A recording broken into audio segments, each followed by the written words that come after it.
This is Doom for the Sony PlayStation, ported from the PC version by Williams Entertainment and released back in 1995. You know Doom, I know Doom. This is just one of the many ways to play it. I was actually really curious how this version was going to be because I never played it before, and then finally popped it in and gave it a whirl. Originally it was one of the big box PlayStation games, but I think it also continued to print after that with just a jewel case. This is a grouping of both Doom 1 and Doom 2 together, as I understand it. The Doom 1 levels, though, I believe, are based on the Atari Jaguar port of the game. Not all the levels are going to be there, apparently. If you look at the Wikipedia article, you can see what's missing. There are so many levels in both of these games, honestly, I don't think I'd be able to recognize something that's missing without some study. For this version, there are some basic adjustments that had to be made to fit it on the system. Some textures were changed, and some frames, I guess, were removed from some of the animations. I think compared to the PC version of the original game, this one is going to feel probably a little choppy, and maybe not look as good. Also, the music is going to be different. I started this game, and I was greeted by the standard first level, and after running around for a few seconds, I thought it felt pretty rough. I really wasn't used to this particular button mapping. Luckily, the PlayStation version offers the ability to remap the buttons. That certainly helps. Also, you can remap in the middle of a game if it's running. I think if you press select, you get the game map, and if you press start, you pause the game. But if you pause the game and then press select, you can bring up the options menu. That's really useful. This version of the game also, I believe, was released before the analog sticks were available on controllers, so this doesn't really take advantage of them. I think I'm most used to playing this game with the mouse and a keyboard, but I did play this one last year on the Switch, and that seemed to handle just fine there. I'm guessing because they changed the program to use both analog sticks. For this version, I believe the biggest adjustments probably are getting used to the controller and then adjusting to how the graphics are, the PlayStation graphics of the era. They're lower resolution and they're just not sharp like they would be today. I suppose if you're a Doom aficionado, you might be bummed with the little things they also might have removed on the different maps, but that feels kind of minor to me once you get into this one. You still get to play Doom in Doom 2, and that's pretty awesome.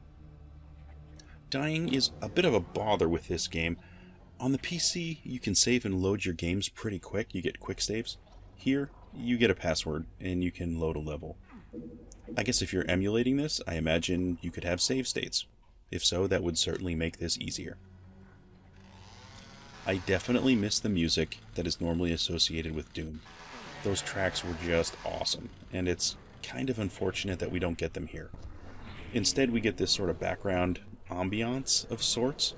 It's not bad, by any means, but it's just not as compelling as the original tracks.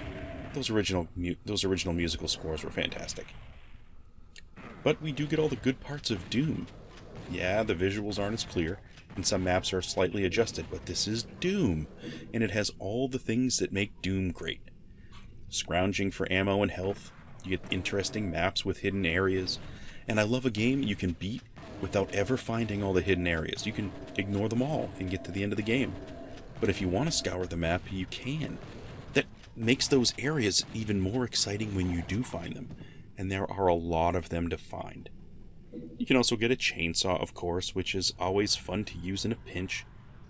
We also get exploding barrels, which are always awesome. It's this little addition to the game that makes you think outside the box just a little bit.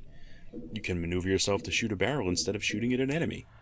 You can end up destroying multiple enemies at once with fewer shots, and I love that. Also, you can convince or adjust where you are in the game, and monsters can kill each other before you have to worry about them, which is also pretty nice. I guess I'm a bit of a slow slog through this version. I'm definitely not a speedrunner. It has been picking up. After the first couple of levels you get through, you kind of adjust to how the game is, flowing and working with the controller, and it's really not as bad. You strafe with the shoulder buttons in this version, but you also use the other shoulder buttons to switch between your weapons. So in a firefight, when things are getting kind of chaotic at high speeds, I can accidentally switch weapons, and I do that probably a bit more than I should, but you get sort of clenched up when you're in the middle of a firefight sometimes, and maybe instead of strafing, I'm suddenly using a weaker weapon, but I'm working on it. There are cheats available for this version, pretty much like every other version of Doom that's out there. You can switch to God mode or what have you, but I haven't been using the cheats. Maybe I'll use them after I beat this game again, because they're nice to have, and it's nice to goof around that way, but I'm beating this one with a shotgun and a rocket launcher, and I'm having a great time doing it. So maybe after I run through this a complete time, but not bad.